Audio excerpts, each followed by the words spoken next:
Bom dia, leitores e leitoras. Aqui quem fala é Vitor Pessoa, do Leituras S.A. E hoje a gente vai falar sobre um livro Frankenstein, da Mary Shelley. Um livro que tem aí como temática o terror, certo?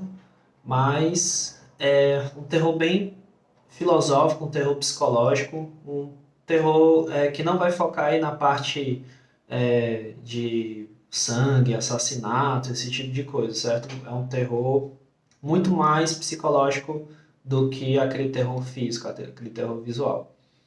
Então, vamos começar a nossa história. A história começa num barco, um capitão chamado Walton, ele está escrevendo cartas para sua irmã de uma viagem que ele resolveu fazer para explorar os mares do Polo Norte. E ele conta ali que em um determinado momento da viagem, ele avista ao longe, depois que o navio ancora, uma figura encapuzada, bastante misteriosa, inclusive de uma altura descomunal, aproximadamente ali 2,50 m. E aquela visão ali assusta ele achou até que estava sonhando, que estava vendo uma coisa que estava totalmente fora da realidade, totalmente do padrão dele. E aí ele se assusta mais ainda quando ele está no seu barco e ele é visitado por um homem que está num estado de saúde bastante complicado. Os homens ali dele, né, os marinheiros, vão lá ajudar ele. E esse homem, após descansar, ele vai começar a contar a história dele, né, porque é que ele está naquele estado, o que levou ele a fazer aquilo. E aí a gente tem realmente o começo da história Frankenstein, que vai abrindo aí para o personagem Victor Frankenstein, que é um professor e um pesquisador da área de ciências filosóficas. Frankenstein vai contar um pouquinho da história dele, né, da infância dele, fala sobre os pais dele, cresceu numa família de pessoas com dinheiro, filantropos, e foi dessa forma que ele conheceu a mulher que depois viria a ser o grande amor da vida dele, a Beatrice. E a história continua, né? Victor falando um pouquinho sobre a questão dele com a morte, né? A mãe dele chega a morrer muito cedo, cuidando da irmã dele, acabou pegando uma doença grave e falecendo relativamente jovem, né? E o Victor começou a refletir a respeito sobre essa questão da morte, né? Como a morte vinha como uma espécie de pagamento injusto, mesmo para aquelas pessoas que estavam destinadas a grandes feitos. E essa reflexão que ele teve foi com ele durante toda a vida dele, inclusive fazendo parte também da vida dele acadêmica, da vida de pesquisa dele, que levou um pouco mais à frente na história a refletir sobre essa questão, se realmente a morte seria uma maneira de parar o ser humano, se ele, através do conhecimento dele, da paixão dele pela ciência, se ele seria capaz até mesmo de vencer a morte.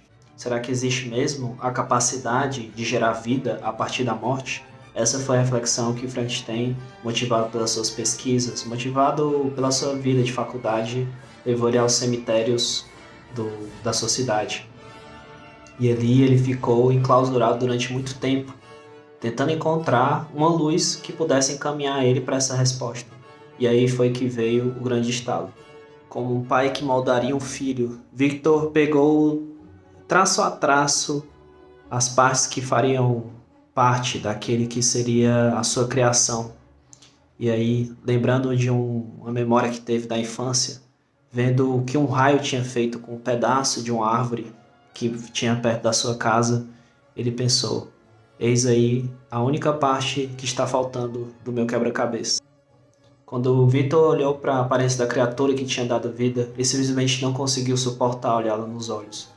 Ele fugiu o mais longe que pôde, com medo de que a criatura o alcançasse. Mas ele mal desconfiava que aquela criatura seria a fonte de muitos problemas e de um inferno que viria a passar em seu futuro. E eis aí uma das partes assim, mais interessantes desse livro.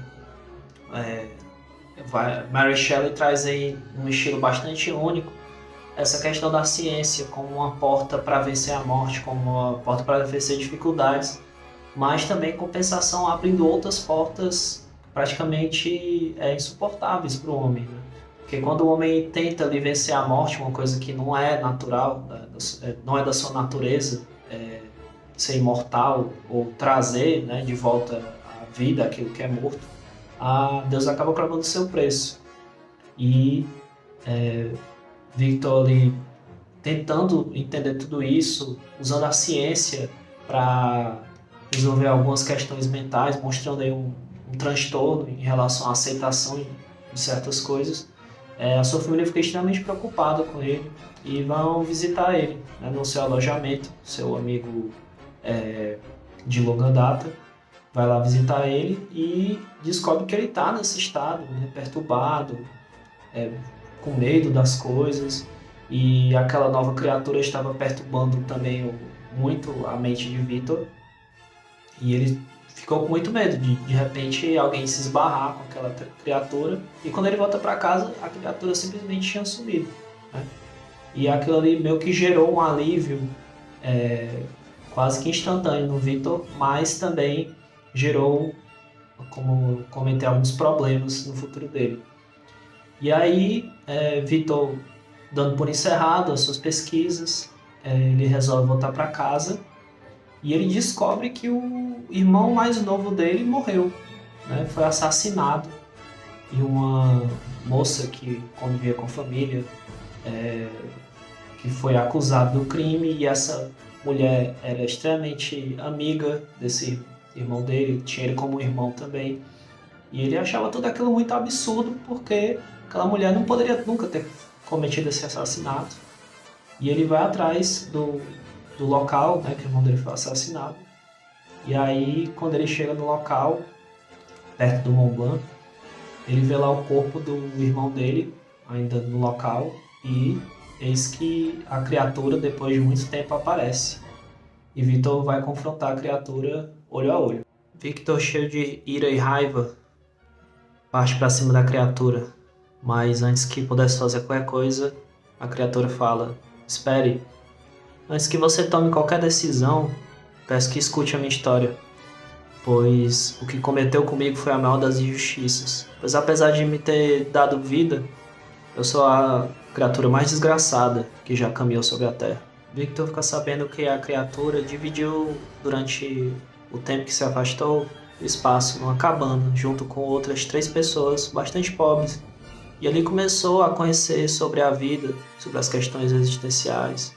Aprendeu a ler, aprendeu a falar, aprendeu a amar, mas também aprendeu a odiar. A criatura, ela tinha aprendido com os seres humanos alguns dos seus hábitos, né? Aprendeu também o que era a pobreza, aprendeu o que era sentir uma raiva, sentir amor, sentir sentimentos em relação às pessoas. E ele um dia, se olhando no lago que tinha próximo à casa, ele tinha visto quanto a sua aparência era desagradável. Ele mesmo tinha se assustado com a própria aparência. E isso deixou ele muito apreensivo para, de repente, falar, conversar ali com aquelas pessoas. Mas, como tinha passado muito tempo com elas, ele resolveu um dia se apresentar. Eram 2 irmãos e o pai mais velho, que era cego. E aí ele, conversando com ele, falou: olha, eu tenho muito medo de me apresentar para as pessoas que eu gosto, não sei se eles vão me aceitar. E o senhor, com muita sabedoria, falou que se as pessoas são boas, né, de coração, elas vão aceitar qualquer que seja a dificuldade, qualquer coisa, até porque ele parecia ser uma pessoa muito boa, né, então que ele não duvidasse do coração das pessoas. E aí o Frankenstein passa pela sua primeira raiva, que foi ser negado, né, pelas pessoas que ele amava, porque o filho do grupo chega. Quando ele vê a criatura perto do pai dele, ele fica aterrorizado, e o velho, desesperado, começa a agredir o Frankenstein. E aquilo deixa ele muito irritado, porque ele sabia que seria incapaz de ser amado. Nem o próprio criador que ele teve amava ele. Pela aparência dele, ele seria capaz de ser amado por outras pessoas. E aquilo para ele era uma vida desgraçada. e ele toca fogo na casa que eles moravam.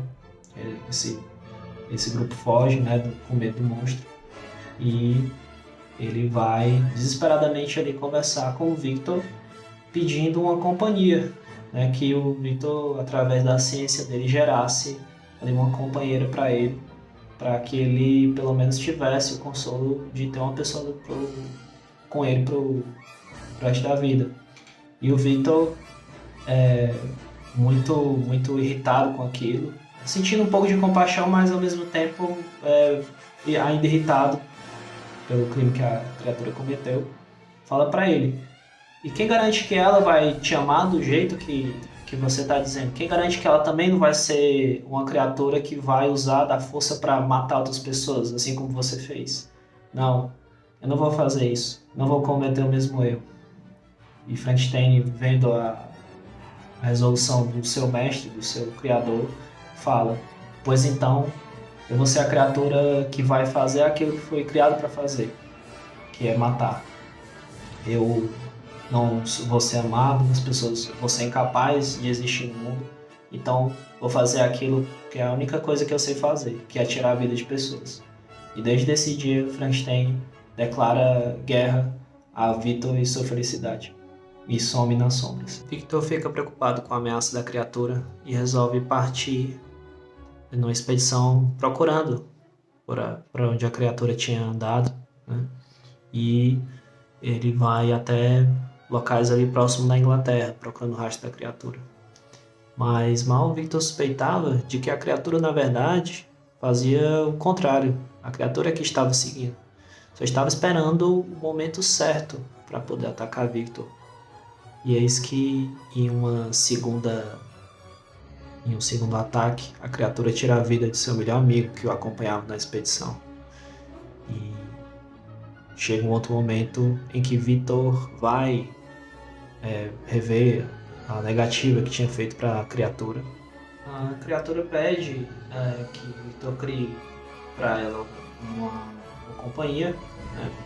Mas Victor renega totalmente esse pedido, que causa uma ira nela avassaladora. Inclusive, Victor até cogita criar essa mulher que a criatura tinha pedido, mas antes de criar, ele se arrepende, né? Ele não se deixa vencer pelo medo e fala que não vai repetir o mesmo erro que cometeu no passado. E a criatura fica ali aguardando ele terminar o que tinha para fazer, mas fica altamente frustrada quando viu que realmente o Victor não ia fazer, né? Que ele havia prometido.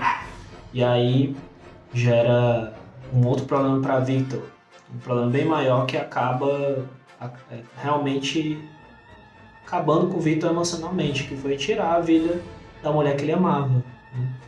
A Beatrice. E então o livro ele começa a virar uma espécie de perseguição, né, em relação de Victor ali com o Frankenstein. E quando a gente chega mais ou menos nessa parte do livro, a gente está muito próximo do final. E eu não gostaria de estragar, né, o final do livro, incentivando vocês a estarem sim lendo esse livro, porque inclusive essa versão que eu tenho da Príncipes, eu vou mostrar para vocês aqui ao final do vídeo, com a ficha técnica e tudo direitinho.